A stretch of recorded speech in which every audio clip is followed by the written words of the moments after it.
बाबा वाय.पी. बाबा हे मराठी गुरु म्हणून प्रख्यात आहेत.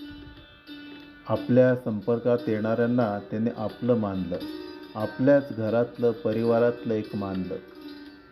पित्याप्रमाणे प्रत्येकावर त्यानं प्रेम केलं, त्यांना सांभाळलं, जोपासलं आणि फुलवलं सुद्धा. बाबांचा परिवार हा जगभरात होत गेला. ते प्रबोधक होते, क्रांतिकारक होते. त्यांचं जीवन हा एक संदेश, त्यांचं जीवन एक दर्शन राहिलं आहे. ते नेहमी म्हणत, तुम्ही कोणाच्याही प्रभावात येऊ नका, कोणत्याही पाखंडापासून, वैचारिक संमोहनांपासून दूर राहा आणि अखंड जागरूक राहा. तुम्ही कोणाचे गुलाम किंवा भ्रमित संमोहित म्हणून कधीच जगू नका.